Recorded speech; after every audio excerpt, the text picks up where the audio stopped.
In this video, I'm going to show you how to recreate highly engaging viral YouTube video scripts in less than 60 seconds. And for that, we're going to be using 3 different softwares. The first one is going to be make.com, that is going to run all the automation. Then we're going to use Airtable for the database. And then we're going to use RapidAPI to obtain the endpoint URL. Anyway, I also created this step-by-step guide of more than 30 pages where basically I explain step-by-step how to do it. So if you want to have access to it, I'm going to leave a link in the description where you can access to my community, where you are going to find a classroom explaining this video. And inside the community, you also have free and premium templates that you are going to be able to connect with other entrepreneurs. And in this system, there is 2 different elements. First, we have the Airtable interface from where we are going to be able to operate, where basically we are going to have all our scripts organized, and we're going to be able to submit new scripts through this form. And then we're also going to have our mega scenario that is basically this one that you see here. And the first thing that we're going to do now is to show the Airtable database that we use in order to build the interface and this make.com scenario. So we're going to go to Airtable, and first I'm going to close this form, and then I'm going to click here on edit and then go to data, okay?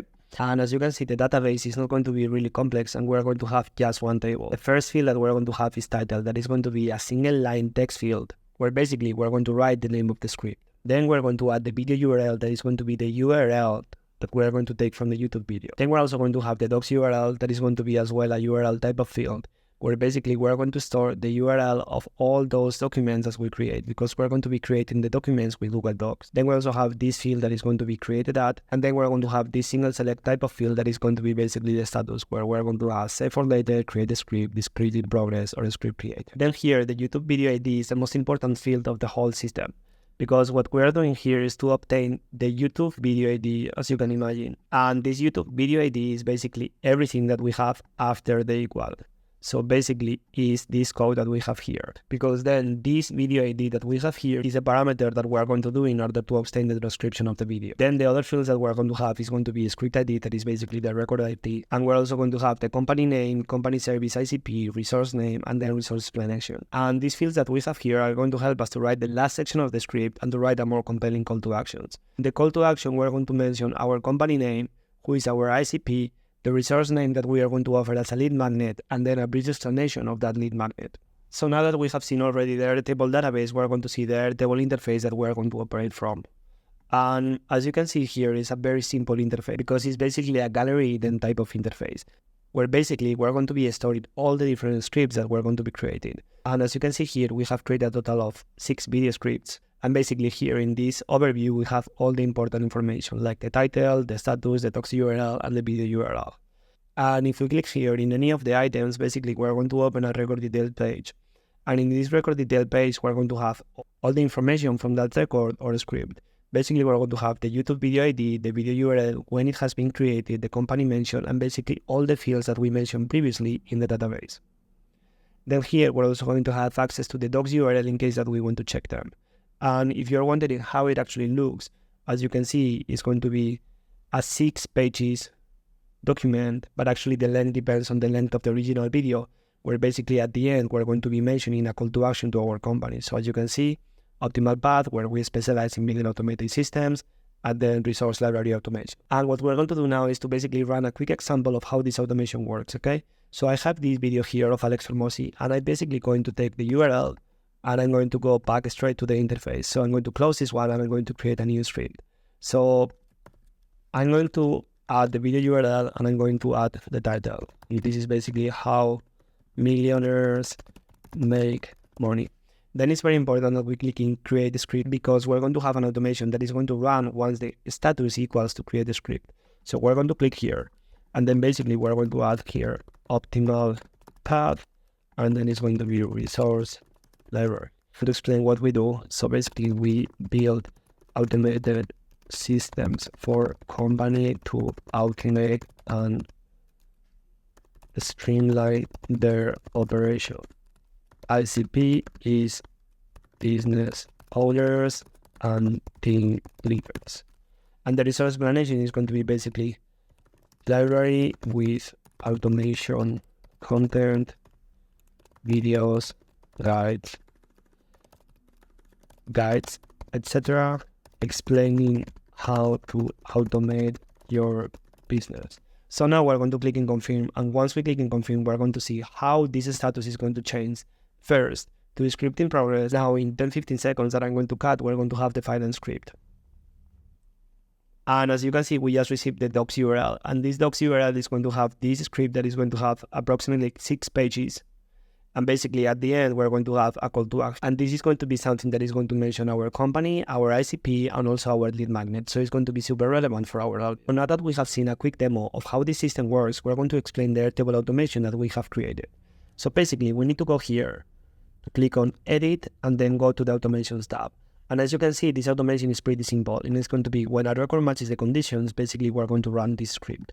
And if you are creating this script later on your own, basically you have to substitute this webhook URL that you have here for your webhook URL. Okay, I'm going to show you how you can create a webhook URL. And now, once we run this script, we're going to go to this make automation. And this automation may look a bit scary, but indeed it's way simpler than the check, okay? So let's start from the beginning, because the first thing that we're going to do is to receive a custom webhook, okay? So basically what we need to do is to copy this address to the clipboard and then go here to the scriptwriter, and as I mentioned to you, basically substitute this thing that we have here, okay? I'm not going to do it because I could break the system, but that's basically what you have to do. Then we're going to update the record that we just received, and we're going to change the status script in progress, and basically we're going to use the record ID that we just received from the previous step. Now in the next step, we're going to obtain all the transcription of the video, and it is very important that, now in the next step, we're going to obtain the description of the video, and here it's very important that the video actually has an auto transcription available. And here is very important that the video actually has an auto transcription available. And what we're going to do here is to use this endpoint URL that I'm going to leave it in the guide so you can have access to it, and basically use a get method request, okay? Then we're going to write the RapidAPI key, the RapidAPI host, and then the only parameter that we're going to pass is the video ID. That, as I mentioned before, is this field that we have over here, that is basically obtained through this formula. And here, basically, we're going to iterate over the subtitles. And then here in the next step, basically, we're going to aggregate all those subtitles as we can see here. Basically, we're going to aggregate the text parameter, and then we're going to separate it by a new row. Now we're going to click in OK, and we're going to go to the next step. And what we're going to do here in the next step is to substitute all the jumps of line that we have obtained in this text aggregator. And then we're going to substitute it by a space.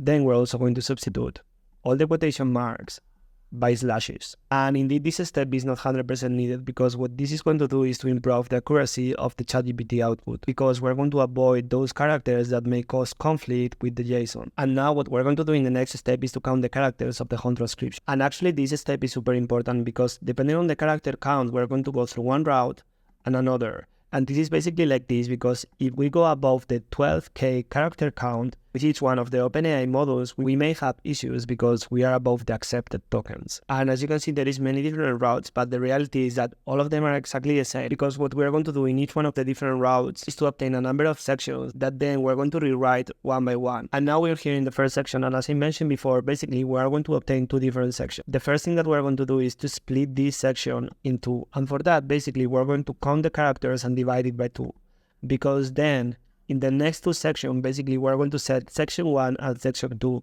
So the first section, we're going to use this function that is substring, and then we're going to take the characters of this transcription that we have obtained over here, and then we're going to take from the character 0 to the character that equals to the half of the script of this transcription that we have obtained here. And then for the second section, we're going to obtain the second part of the script. That is going to be basically the half of the original script, and then we're going to go until the character count that is going to be basically the end of the original script. Now what we're going to do is to rewrite the first section and then the second section. Now we're going to write the different sections, and for this first section, basically we're going to use this create a completion. Here we're going to be sending 3 different messages. The first one is going to be a system message saying what we want to achieve. Then we're going to send the prompt, and then we're going to send another prompt that is going to basically say how we want the response to. And now that we have regenerated the first section of the script, we're going to have one problem. And this is that as the original script is basically split right in the middle, we may repeat the end of one section with the beginning of that section.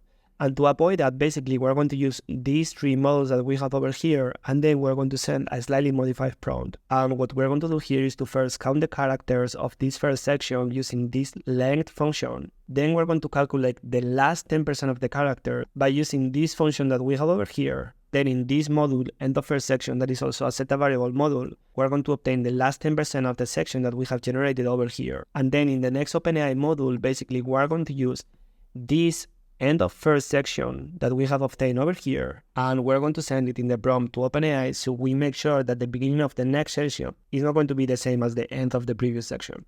As you can see, we're going to have 3 different messages, and basically the first system message and the second system message is basically the same as in the previous case. And then as you can see here, we're going to have some addition to the prompt. That is going to be then finish the text with a call to action for the company that we have inputted. Then what we do and who is our ICP, and then our resource name and an explanation of the resource name, so it's even more relevant. And once we have finished this section, what we're going to do is to aggregate both sections, the first section and the second section, into only one text. And by aggregating both sections into only one text, then here we can use this create a document module from Google Docs, where basically we're going to create a script with script and then the title of the script and then the content. And then you can also change the location of where you want to save this article. Then in the last step, we're going to use an Airtable update a record module that is going to basically include the URL of the Google Docs over here. And then it's also going to change the status to script created. And the only difference between all the routes is that, for example, in this route, basically we're going to split the text in 3 different sections. So first we're going to obtain 1/3 of the total amount of characters, and then we're going to split from 0 to the first third, then from the first third to the second third, and then from the second third to the nth. Then here in the split 4 sections, we're going to do the same actually, but with 4 sections, as you can see here. And basically, we're going to do the same up to 9 sections. And an important factor that we have over here is that if we have 9 sections that need to be rewritten, then the output of all those sections need to be smaller. Because if not, basically at the end, we're going to have maybe a 30 pages script. And to avoid having a 30 pages script, if we are summarizing a very long video, what we're going to do is to send in a prompt different target word counts to OpenAI. So as you can see here, we're going to have a target word count of 1.2k.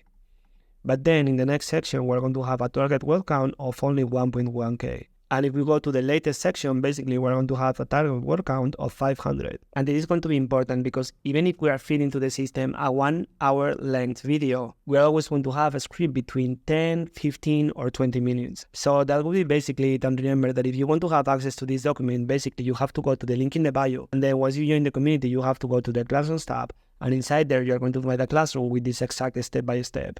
And in case that you don't want to build this system by yourself, I'm also going to leave a link in the description where you can purchase this template, where you're going to have the Airtable database and the Make blueprint. And in case that you don't want to install it by yourself, you can also request installation when you are purchasing the template. So we can implement this system into your accounts and you don't have to do anything else. So that's all for today, and I really hope that you found value on the video. And now remember to subscribe because it actually helps a lot.